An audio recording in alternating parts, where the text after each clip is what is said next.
Okay, I'm back. Actually, those of you who are watching, this video right here is going to come up first. Although it should be the second video. I was having a time with my other phone. That's why my other video was up late the other night. It took so long for it to upload. It took like 13 hours for it to upload. And I found out that my other phone, I done reached my data limit. Oh my God. I love pictures. I take a lot of pictures. And I have a lot of pictures. So it takes up data. And I play Scrabble and I play Candy Crush. So they take up a lot. So to social media. So anyway, so like I was saying, so this is part 2. So you might want to wait until the other video comes up because that's actually part 1. I ran out of data and it wouldn't record anymore. It wouldn't record, and it's going to take like 3 hours for it to be uploaded, it says.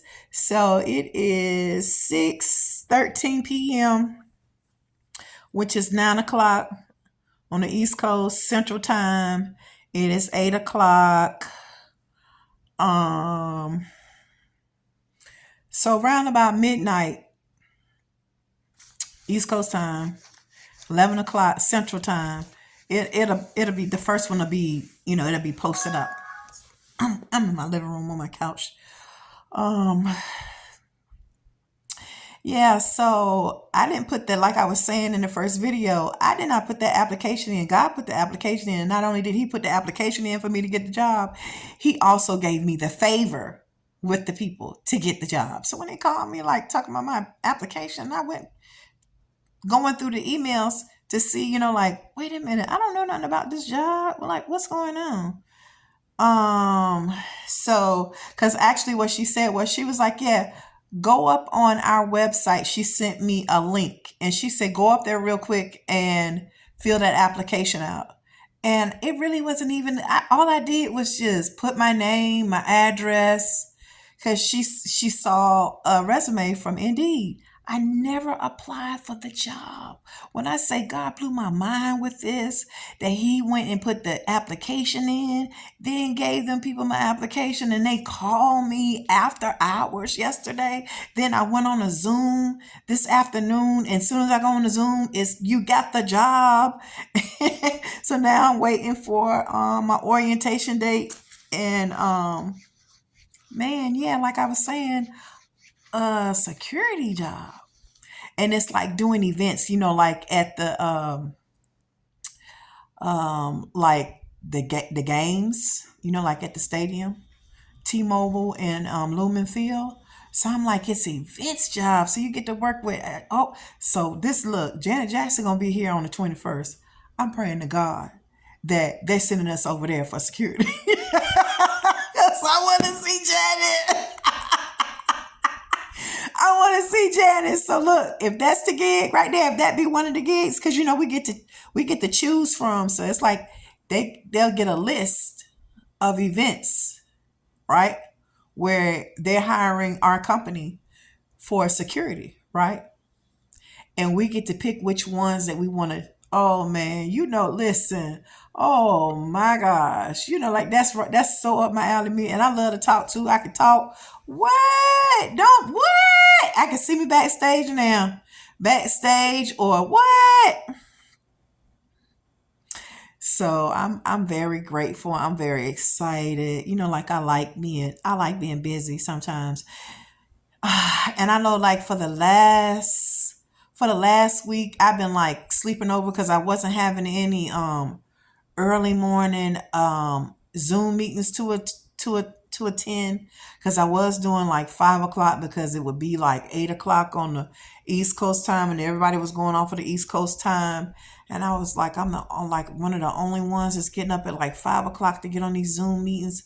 So I was like, I was so tired, like God knew I needed to rest. And he knew what was coming.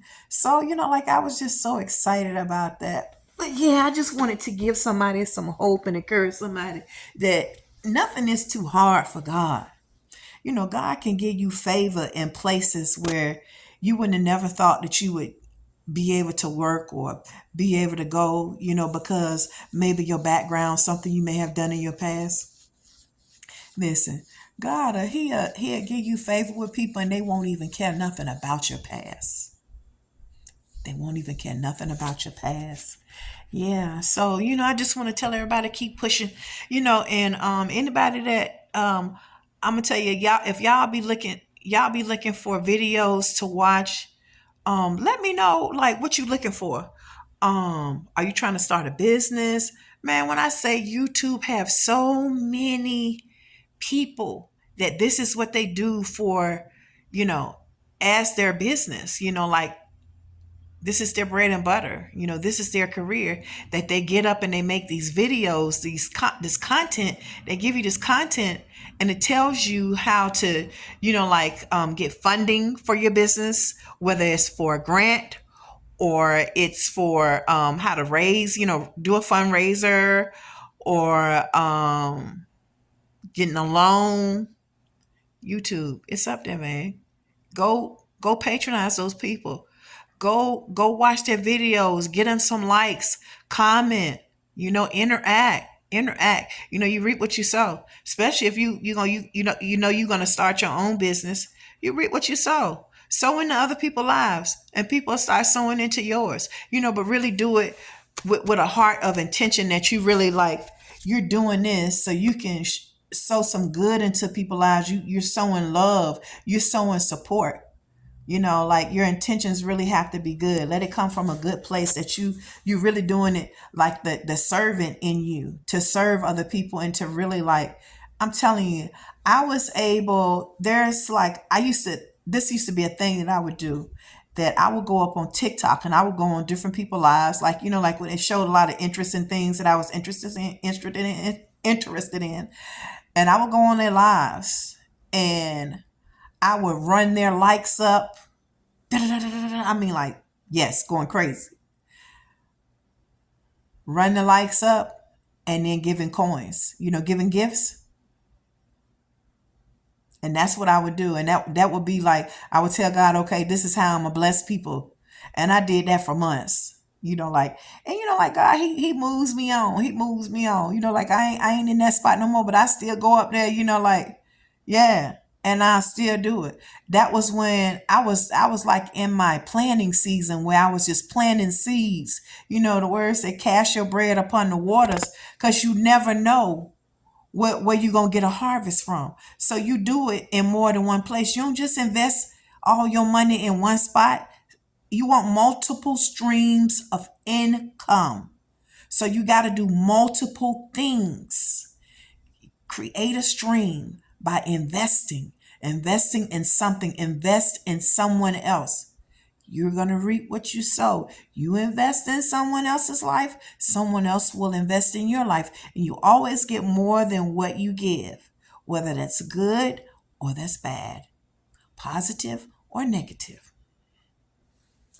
So that's, like, that's something that I do. Like, I don't, like, I could show you my life and not just sit up and just talk to you about it. But a lot of people that they've recognized me on their live, they could tell you, oh yeah, what, Blonde Ambitions, and a lot of them would call me Blondie. Oh, that's Blondie. And I got another page, like they go back and forth, because sometimes I forget the password on one and get in on another one. I believe it's not. So yeah, go up and follow me. Nicole Drakeford 49, I think. That's another one. I'm also on Instagram. I'm on Facebook. So, like, I would do this. So there was this one guy, he like, he teaches people that, he's teaching real estate now. He teaches about being in real estate and renting to people that have Section 8. Well, they used to call them Section 8 vouchers. They call them housing choice vouchers now. So people that have housing choice vouchers. So his theory is that that's something that you want to do, when you're into real estate, because you should want to rent to them more so than anybody else, because you already know that you're going to get paid every month.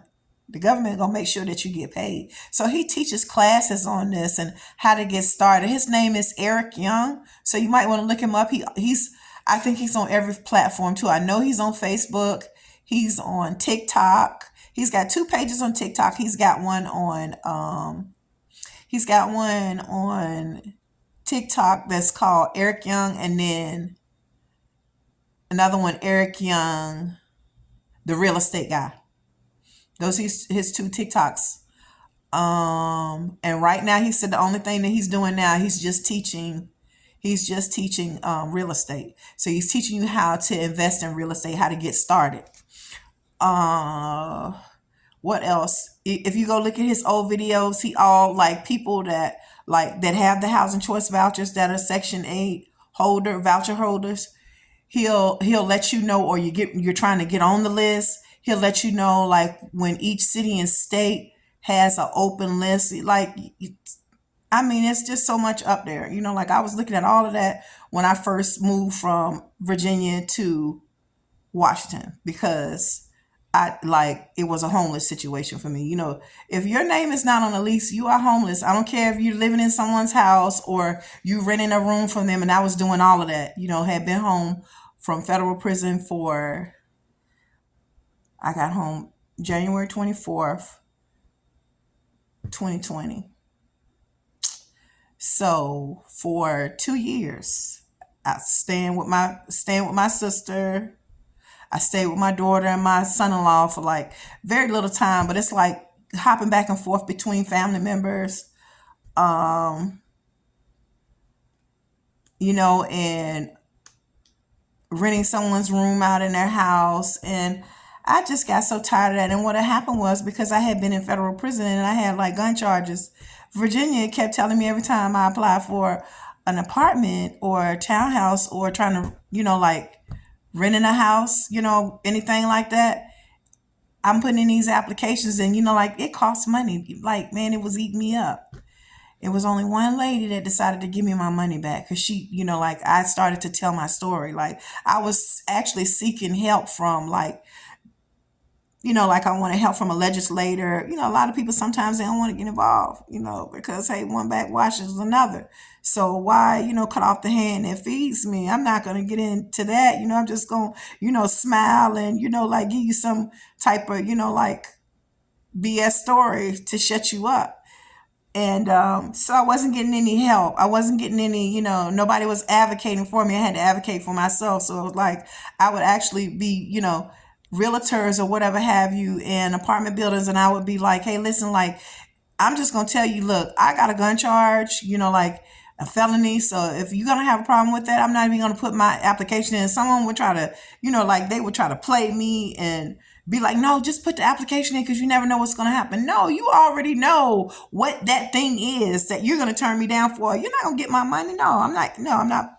No. So that's why I was like going from place to place. I had a job, I had a car, and it was just like it just kept going downhill and going downhill. So I had heard here that they were like, it was like really easy to get housing here, and were like, if you would be willing to come here and go to a shelter, that you would basically have first dibs in getting a housing voucher. And if not a housing voucher, because like in Virginia, like me working, I was never eligible for a housing voucher in Virginia. Like, no, they was not gonna give me one, especially with me being, a convicted felon with a gun charge. No, I couldn't do that. So so I was like, well, I mean, I actually read the article myself. It was an article that they had on the news, and the news here, like all the news stations, they have, like YouTube pages. So they had a YouTube page. So my homie was like, sent me the article, and I looked at it. And I was like, whoa, like, I'm coming up there. You know what I'm saying? So I came up here. I stayed on my homie couch for like 4 weeks. And I was like, that's it. The only reason I did that, because trust me, I was not playing. I was going to come straight here and go to the shelter. And when I got here, they had like, because I rode the bus for 4 days.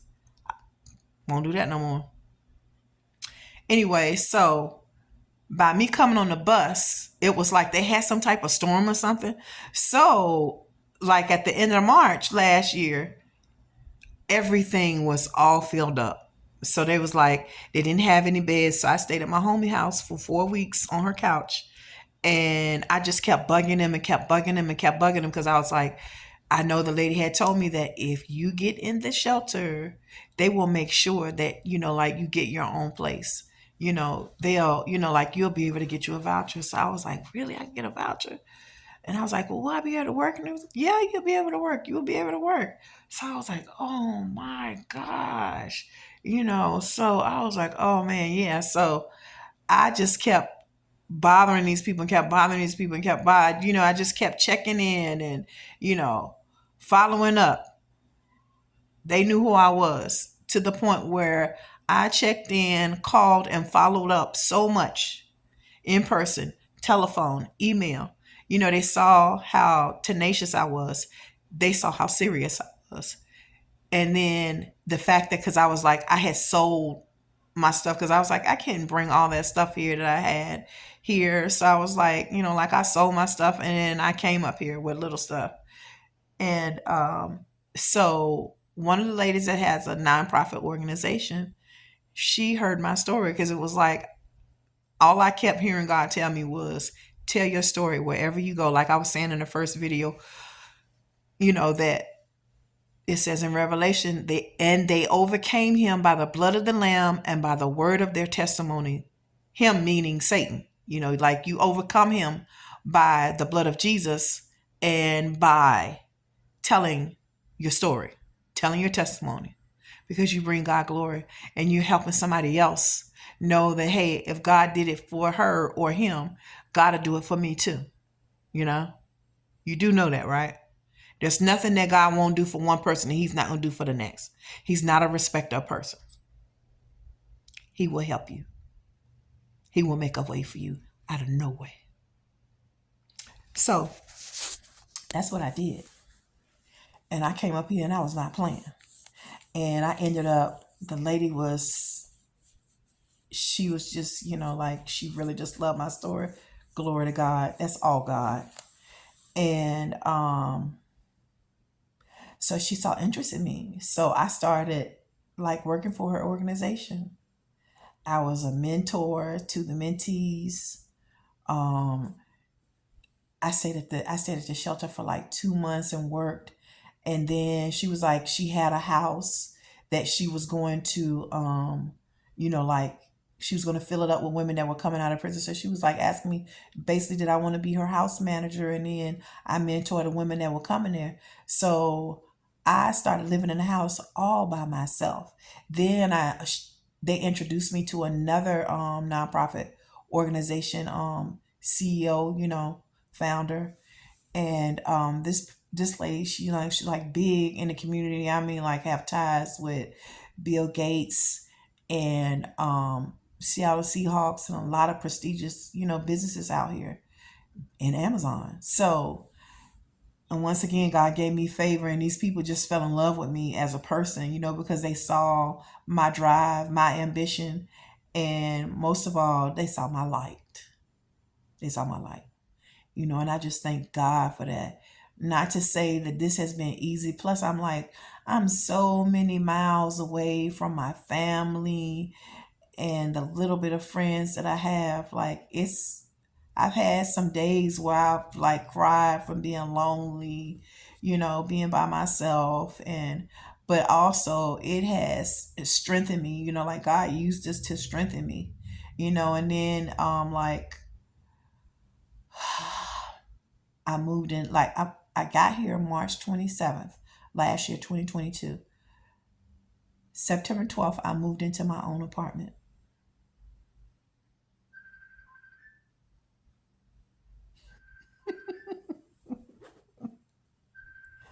Let's see, it won't even come on here. That's my friend.